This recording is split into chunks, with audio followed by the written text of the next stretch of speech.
Yes, guys, welcome to the next video.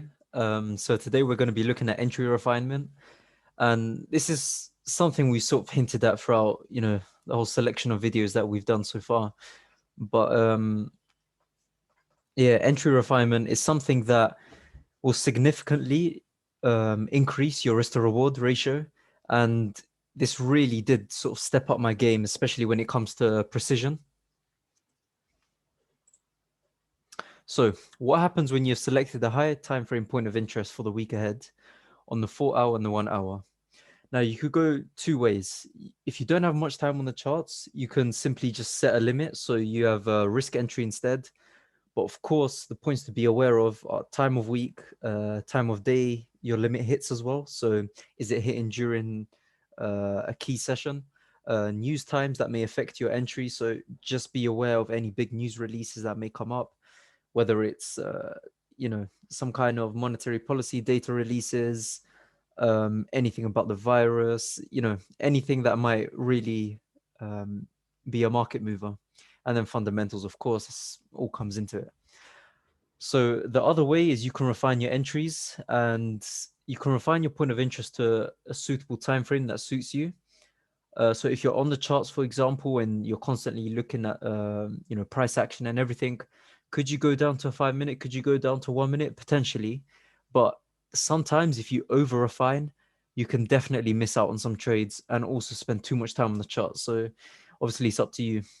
And then personally, I just want to say, like, I look at all time frames, make my decisions on a certain type of point of interest. And then if it's too large of a point of interest, I always break it down.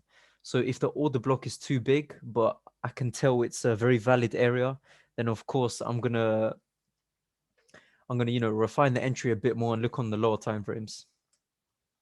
All right. So one example of this, what happens when you refine your entries way too much? So an example that I've got of this is USD CAD just last month, just in or 2 months ago now, just in June. And I was so sure about USD CAD buys at that time because of fundamentals, what we were seeing with the economy as well. Of course, there was inflationary conditions at the time as well, but uh, there were sort of hints of potential tapering because asset purchases were a bit too much. This is all to come in the fundamental section, so you'll understand what I'm saying. But the confirmation, so fundamentals were presenting upside movement. Wyckoff accumulation was happening as well at the same time. So if we really wanted to break it down, we could break down every stage, but simply just looking at the consolidation and the market structure, you can easily see what was going on. And then my entry was refined to a 5 minute candle. So let's just see how it goes here. So area of interest was identified. We had oh, we had liquidity zone up here, break of structure all the way up, even breaking this high as well, creating that set of liquidity.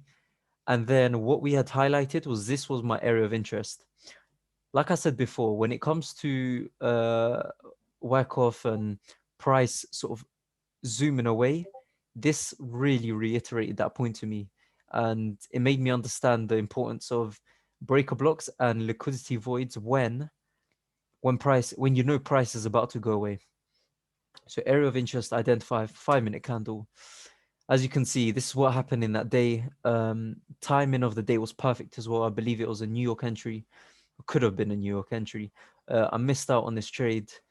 And then it just went on to be what 1 to 110, potentially even higher now as well, because we've just seen a movement up and now it's the end of August. So if you guys are ever looking back at this video in the future, who knows the potential of that. Obviously, we'll have to look at the CAD fundamentals as well, what we see going on with the supply and demand of oil. That's one of the major things.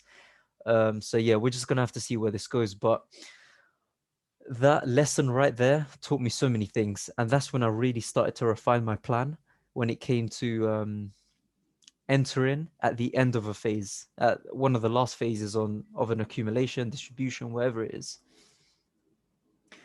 So don't forget, sometimes, like I'm saying, over refinement can exist and you can miss out on so many trades.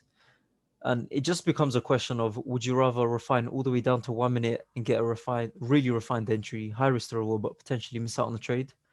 or go higher time frame point of interest, set limit there, and then you know you're in.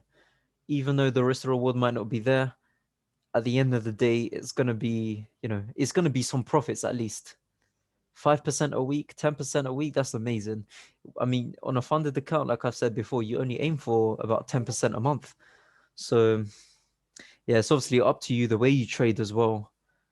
But yeah, entry refinement, there's not really much else to it. It's just going down on the lower time frames. Just remember, over refinement can exist. Anyways, guys, take care and we'll see you on the next video.